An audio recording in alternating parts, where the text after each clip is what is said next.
Hello everyone, my name is Priska Faradila Arundamungan. Today I will be presenting my paper entitled Investment and Identity, a phenomenological study of accounting students' financial self-discovery. Authors Priska Faradila Arundamungan, Alimuddin, Darwis Said, and Niputo Yuria Mendra. This research explores critical questions. How do accounting students who have formal training in financial analysis actually develop their financial identity when they invest through digital platforms? And why do they often make decisions to contradict their academic knowledge? Let me take you through our findings and what they mean for accounting education. Let me start by setting the context. We are living in a unique moment in financial history. Gen Z invest drop digital platform without adequate understanding of risks. 54.25% of capital market investor in Indonesia are young people. OJK 2025. Then now accounting students are particularly interesting for our research because they have an advantage or so we know. The study they study a financial statement, risk management, valuation theory. But our research reveals a persistent and troubling gap. The knowledge students gain in the classroom often doesn't translate into their actual investment behavior. Instead, what shapes their decision? Social media influence, influencer, and fear of missing out override formal education. This gap between theory and practice is what motivates our study. We ask ourselves, what is really happening in the minds and hearts of accounting students as they navigate digital investment? Our central research question is, what is the essence of accounting students' life experience in digital investment? And how do this experience contribute to the construction and evolution of their financial identity? Uh, Notice the word essence. This is a phenomenological language. We were not interested in just measuring correlation or statistic. We wanted to understand the deeper meaning, the subjective reality of what these students experience, encompassing formal education relevance, financial and digital literacy, socio-digital influence, and emotional outcomes. These questions guide every conversation we had with our participant. To interpretation our finding, we use two complementary theoretical frameworks. First, Ericksonian identity theory.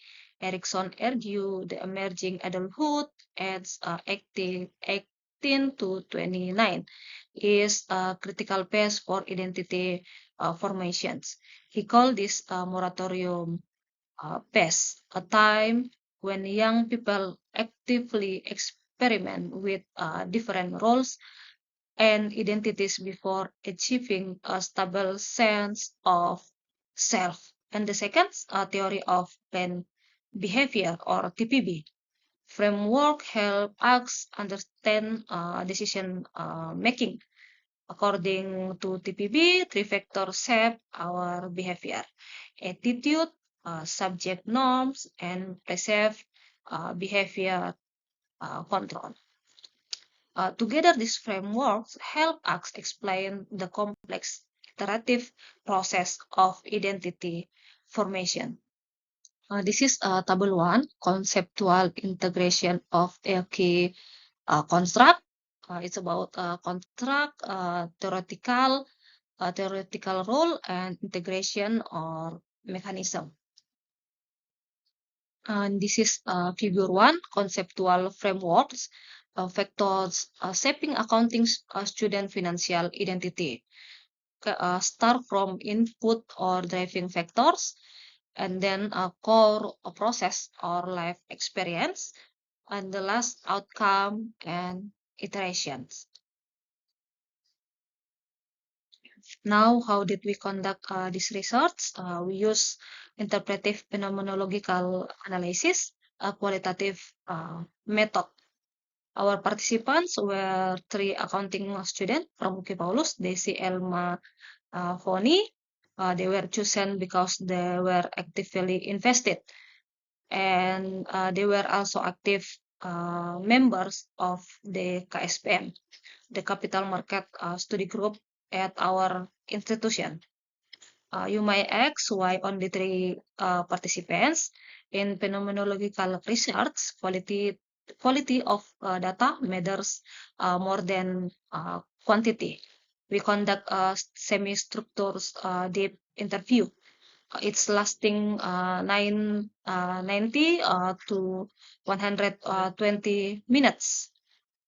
In fact, we interview its participants twice. First, to establish a report and gather the investment stories, then to dig deeper into meaning making and reflections. All interview were recorded and transcribed verbatim during analysis.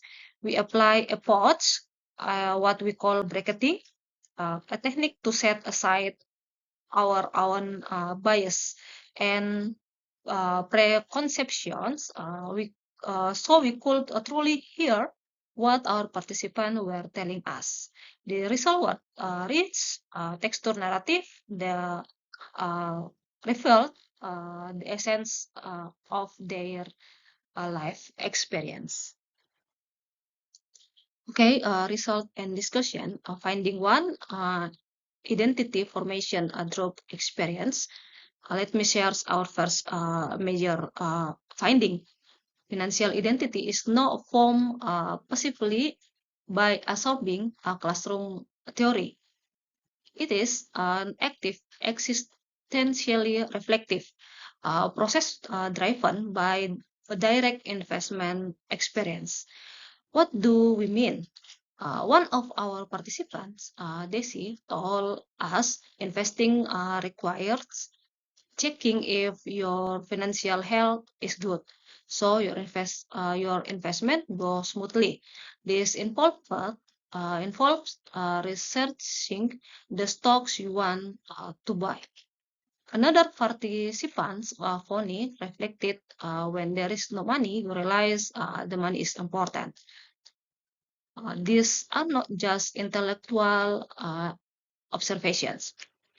They are existentially really sessions when the students actually put their money at risk, when they experience the emotional hikes of profit or the loss of loss.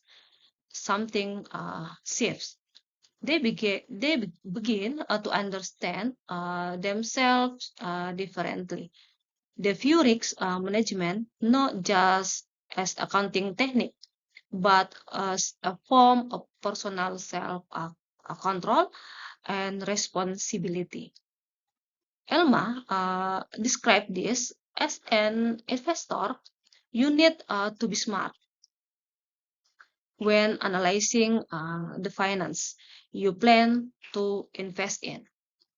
Managing your money carefully is crucial to ensure you cover all your expense. Notice the language here. This is not textbook accounting. It's personal. It's reflective. Investment becomes mirror in which students see themselves, their values, their capacity for responsibility. This is how financial identity actually forms. Finding two, the critical cognitive dissonance. This is where our research reveals something truly striking and troubling for accounting educators. We found significant cognitive dissonance. Digital literacy functionally supersets formal financial literacy in the moment of decision making. Let me give you a concept example. Fonny told us, I don't analyze. I just look at the news from Google, from the media. When I want to buy stock, I don't analyze them. I just Google to see if the stock is good. Here's a student trying in financial statement analysis, and yet the actually decision making bypass the training. Finding three, social learning and community moderation. But there is a hopeful element to our findings. Active participation in structured social learning environment can moderate high-risk speculation. Within our three participants, Elma demonstrated the most balanced investment approach. Why? Because she consciously separated uh, herself from pure social media influence. If I want to buy stock, I buy them. However, if I see influencers telling me these stocks are good, but if they do not appeal to me, I will not buy them. She had internalized control over external social pressures, and notably, she was highly active in KSPM, our institutional study group. group.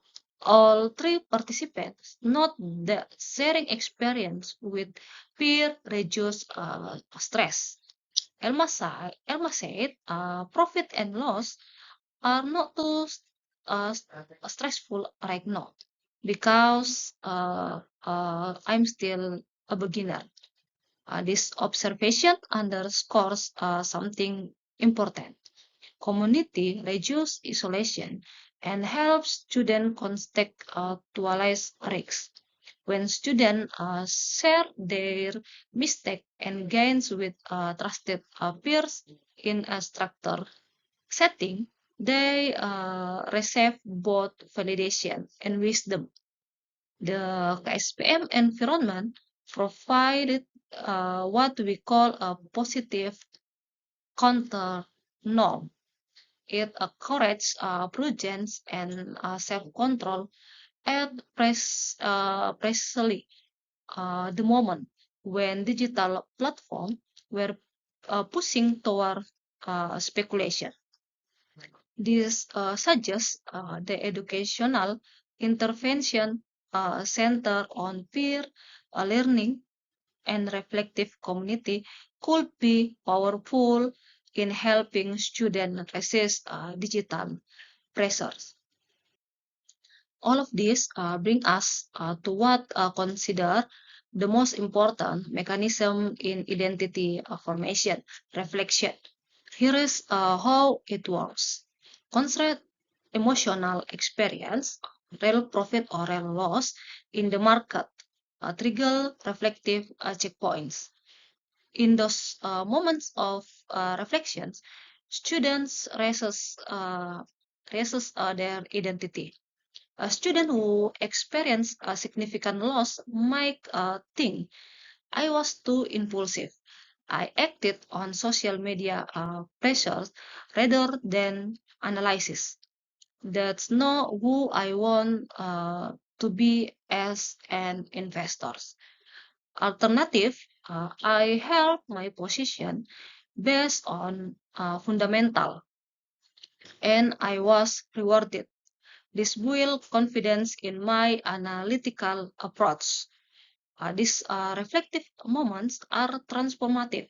They move a student from what Erikson called a speculative identity toward a mature planner identity. The theory says the emotional consequences are the actual engine for achieving identity maturity, not the mere accumulation of theoretical facts. This is crucial for educators to understand. We cannot teach teach financial identity. Students must construct it in through life experience and reflections. The role the role of education is to create environments when the reflection happens meaningfully, or where the community supports that reflections, and where behavioral finance and knowledge help students understand why they made certain choice. So, what should accounting curricula change? We recommend three urgent adjustments. First, mandatory integration of behavioral finance module to recognize disposition, effect, and FOMO. Second, enhance a critical digital literacy training to evaluate influencer and online narrative. And the third, structure reflective practice, journaling to integrate theory with emotional awareness. This practice accelerates the integration of theory with emotional awareness and self-knowledge. Let me summarize what this research contributes to the field. First, deep qualitative documentation of theory practice gap in digital investment context. And second, understanding a sense of cognitive dissonance among accounting students in fintech era. And the third, insight for policymakers on financial identity transformation in digital environments. Beyond accounting education, specifically, this research speaks to the broader challenge facing higher educations. How do we prepare students for a world where the speed of change, the volume of information, and the emotional intensity of decision making all exceeds what our traditional pedagogies were designed for? Our research opens several doors for future investigation. First, comparative studies, accounting versus non-accounting student on digital influence effect. And the second, longitudinal research. We capture a moment in time, but identity development is dynamic. Tracking of identity status evolution from moratorium to achievement. The third, quantitative validations. Our finding emerged from three rich narrative.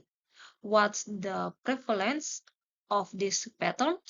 Using validate scale and large samples, we could test whether the cognitive dissonance we observe is typical or exceptional.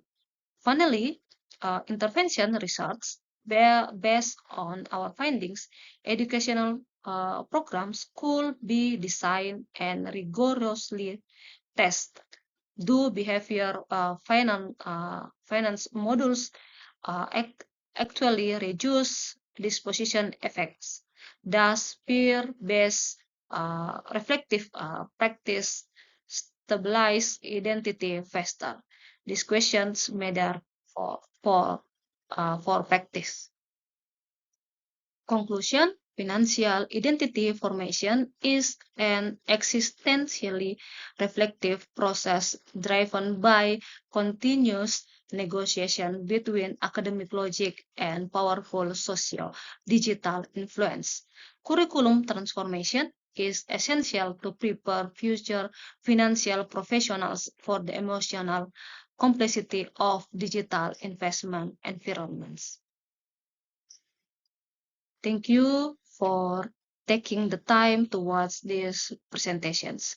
I recognize that the research raises challenging questions for those of us involved in accounting educations. Questions about whether our current approach adequately prepares students for the realities of digital investing.